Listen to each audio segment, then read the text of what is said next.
Welcome to the Archive Network. I'm Aurelius, and with me as always, Malik. We curate the conflict archive. Today we open a new file, D-Day and Liberation of France. Malik, you've had this one on your desk for a while. Imagine Europe battered and trembling, cities ruined, fields scarred, millions hungry. The storm gathers unseen.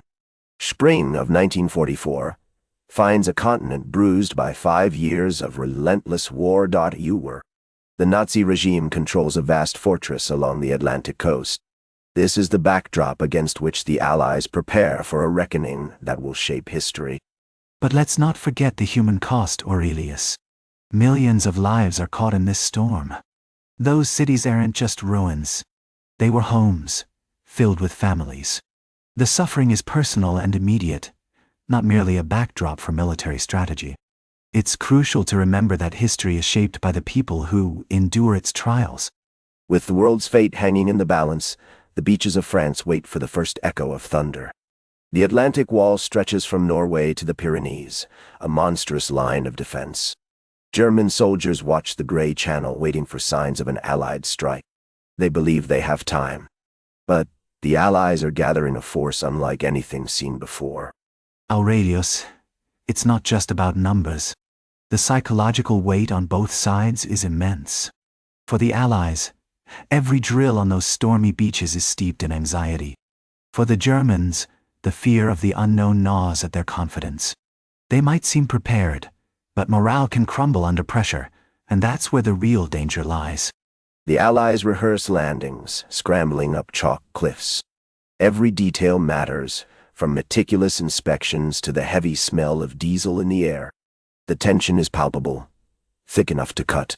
But boredom also seeps in, a strange mix for soldiers waiting for orders that could change everything. When those orders finally arrive, the stakes are enormous.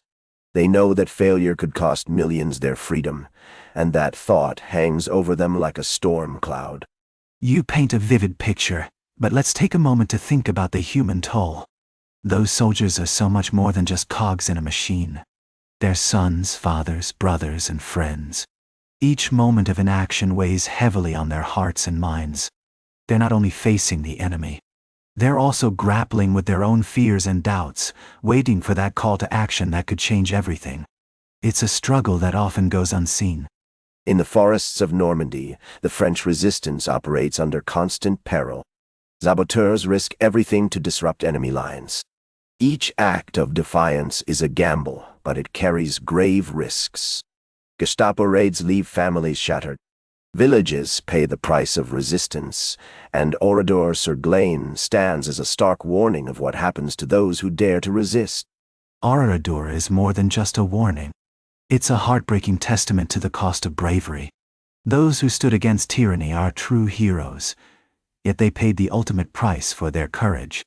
We must hold on to their stories and remember their sacrifices. The Allies may be planning their invasion, but we can't forget that those lives hang in the balance. This isn't just about military strategy. It's about real people and the legacies they leave behind. In London, Charles de Gaulle is working hard to unite the fractured resistance. His voice acts as a distant beacon of hope, rallying those who still believe in a free France. Meanwhile, the Allies are gearing up for Operation Overlord, a plan that relies heavily on secrecy and deception.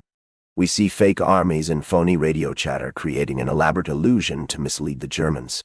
This is the essence of warfare, misdirection at its finest, where perception often outweighs reality.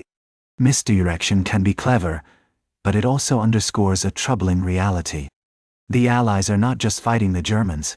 They're fighting against time and the pressure from Stalin for a second front. They're balancing the lives of their own soldiers against the political necessity of the moment. The stakes are not purely military. They are also deeply political. As May transitions into June, Channel storms relentlessly batter the coast, delaying the invasion we so desperately need. Allied commanders feel the pressure mounting like a storm cloud over their heads. Eisenhower walks among the men, each step heavy with the burden of command. Every day we wait costs lives and adds to the anxiety swirling around us. News from France serves as a stark reminder, pushing us to act before it's too late. We can't afford to hesitate any longer. Those reports aren't just numbers. They tell stories of suffering and desperation. Each day that passes is a day stolen from those under occupation. The Allies are racing against time, not just against the Germans. They must act before the cost of inaction becomes unbearable. Lives are at stake, and history hangs in the balance. On June 5th, a brief lull in the weather appears, just enough to give us a chance. The decision is made to launch the invasion. Paratroopers gather their gear, preparing to leap into darkness. The world holds its breath, knowing history hangs in the balance. This is the moment we've trained for. The spark is about to ignite. With every heartbeat, we inch closer to destiny, knowing the weight of our choices could change everything. It's now or never. That's where we leave it for now. Part 1 of 5. D-Day and Liberation of France is far from done. If you're new here, we're Aurelius and Malik, curators of the Conflict Archive, part of the Archive Network. Part 2 drops soon.